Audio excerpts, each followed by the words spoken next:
Hapa, nitxintzia naiz, italiakoa naiz, eta orain dela 15 urte, etorri nintzen Euskal Herrira bizitzera.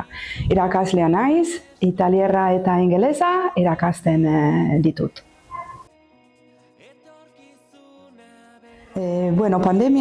Pandemian euskaraz ikasten hasi nintzen, alabari etxeko lanekin lagundu nahi niolako.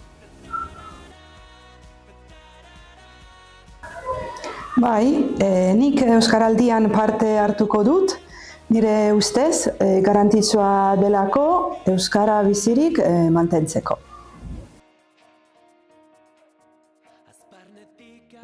Normalean ez dut egunerokoan erabiltzen, baina kalean norbaitek euskaraz hitz egiten badit, euskaraz erantzuten saiatzen naiz.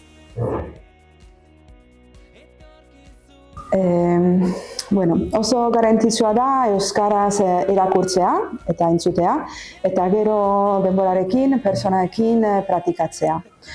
Batzuetan, beldurra eta lotza diozu hitz egiteari, normala da, baina hala ere, nire gomendioa da saiatzea eta praktikatzea.